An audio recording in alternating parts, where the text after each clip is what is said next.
everybody, and welcome back to the channel. So, I got a treat for you. This is one hell of an amp rescue. So, a few months back, I picked up these Soundstreams, and these are cool amps. They're sort of the end for Soundstream. These are quote-unquote American-made, but these were not made in Folsom, California. These are the Rubicons, but not the early Rubicons. They do look a lot like the older amps. I suspect that these are probably offshore boards assembled in the United States, handcrafted in the USA. And the story is, this is the subwoofer amp. This is the 1002 500 watts of channel. This is the Rubicon 600.4 whatever. It only has 3 out of 4 channels functional. I was told that up front. I said, you know what? I can fix this thing. Well, as you can see by this pile of parts, and this probably isn't all of them because I'm not sure where they all went, but it's a journey, and I want you to come along. And I am missing some footage and some things, and so I'm going to try to put this together as well as I can. Right along with me. You'll learn something. I sure as hell did. So the initial diagnosis couldn't have been any easier. There was 2 burnt resistors, and a little bit of testing revealed that the 2 corresponding transistors were also burned, and this so happened to be the channel that did not work in the amplifier. So this was a slam dunk, easy fix. So the next step was to replace all the output transistors on that channel along with the resistors and put it all back together and give it a test. Here's the new resistors and the new transistors. Note that the transistors mount on the bottom side of the board.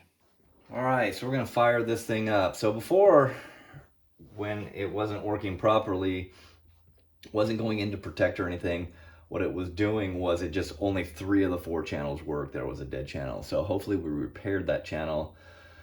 So what we're going to do is power this thing up, see if it turns on. I'm trying to remember where the LED is at. Here goes nothing. So right now I have the amp powered up with a current limiting power supply at only 1 amp and the tone generator hooked up to it with like a couple hundred hertz test signal. Oof. So we got a noise coming out of this thing. Well, apparently my test with the tone generator on the repair bench was inconclusive and just don't know why, but I've run all 4 channels. They're all balanced, they're all good, they all work. But we're gonna go ahead and test this thing to see if the repaired channels work as well as the original channels on this thing. So this amp is rated, as you can see here, at 4 ohm stereo. We got 80 watts times 4. And it says 12.5 volts, 12.4 volts, whatever. But we're going to run it at 14.4. See what this thing will do.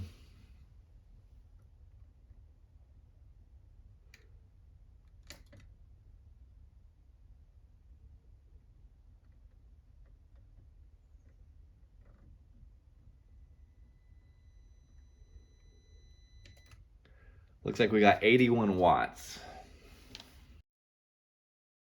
All right, now we switch the dyno over to the left channel, and the left channel is the channel that hasn't been repaired. The right channel that we just tested was the one that I repaired. So we're gonna do the same test, 4 ohm stereo, all channels driven.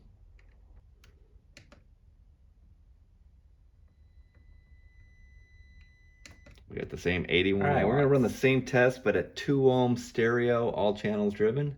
It's rated 160 watts. Let's see what it'll do.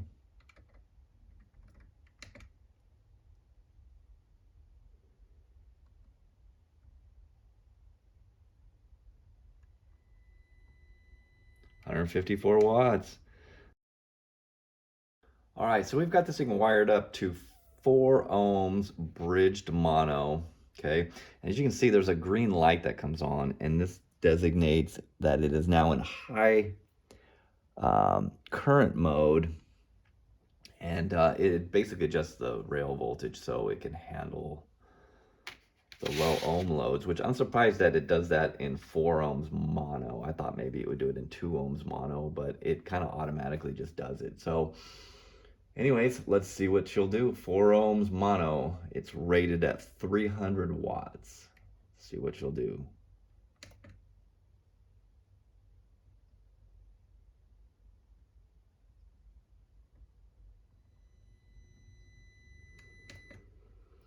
Looks like we got 288 watts. That's pretty close. All right, so now we're going to try it dynamically. This is kind of what it's going to put out for musically speaking. So this is 4 ohms. So if you notice, there are red lights flashing on this thing from the last test, so that's not good. Bridged dynamic burst, 1 kilohertz.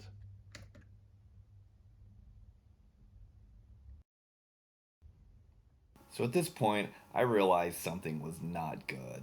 Well, we may have killed another one on the dyno. So we've got a music playing through it. We got the load resistors off of it. It's not going into fault mode, but if you can see, all the clip lights are on, and it's making kind of a clicking noise. Oh, good grief. All right, so I replaced the damaged transistors, and I replaced all the resistors, and I actually changed them out for a different style. They're the same half ohm, but these are a little higher wattage, and I was just curious if maybe these were just not very good. But so an interesting fact is on the original damaged that I repaired, this one here and this one here were the two that were burnt out. Okay, and this was the one that burned out the second time, and this one. Okay, so this is an NPN and this was a PNP. It's weird that the ones in between weren't damaged at all. So anyways, it's hard to say what took out what. Okay, something may have taken out the resistors and the transistors, but sometimes a resistor fails, takes out the transistor, or the transistor fails and takes out the resistor. So, but anyways, but on both of these, the resistor and the transistor were dead, and the rest of them that were fine. So we're gonna try maybe putting this thing back together, or at least powering up, see what it does. All right, so we're gonna power this thing up and see what it does. This is on very low amperage. So last time we had a clip lights come on and then they go off. So I think we're all right at this point. I'm not saying that I fixed the problem, but I think I'm back to the point to where this thing's somewhat operational.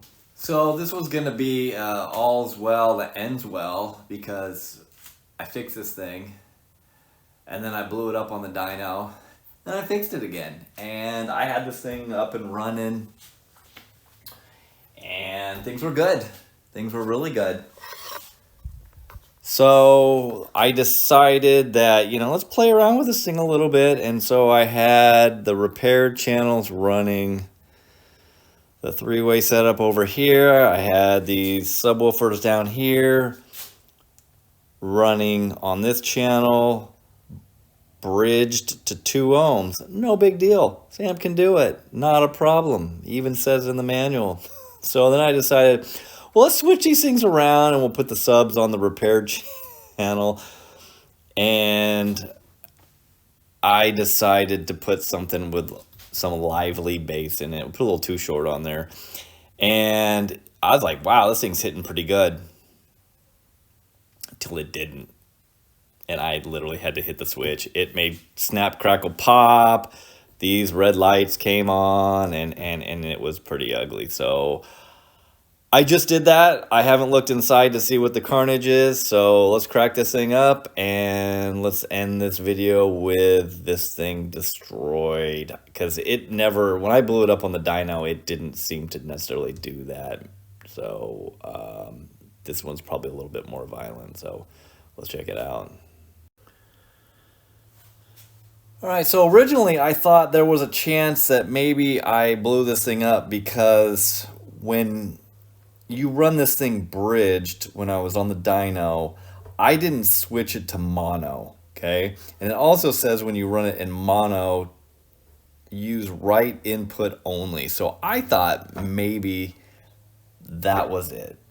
But I have it set on mono, and I was using the right input, and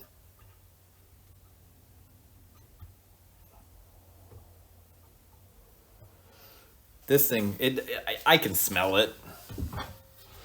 I don't see anything that's jumping out at me as shake and bake cooked, but I can smell it, and I never really smelt it before, so I don't know. So I think we're gonna put this thing away for a while, check it out. Maybe we'll do a quick test on these resistors to see if that's what blew up.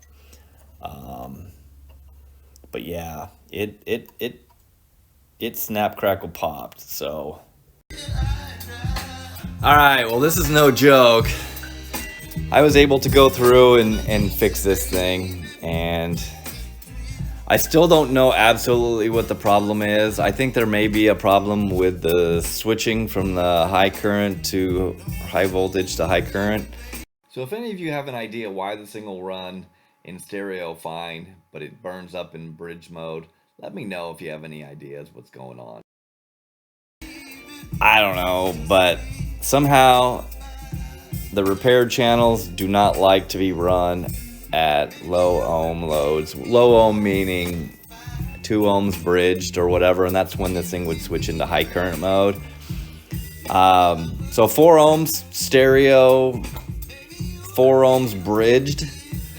This thing ran all day long, no problem. But anyways, it's back, it's alive, and maybe one of these days we'll sort out the absolute issue with it. But for now, it seems to work. So if I'm gonna run this thing, just run some highs and mids and stuff, it's a good 4-channel amp, puts out over 80 watts a channel. So anyways, thanks for watching. Catch you next time.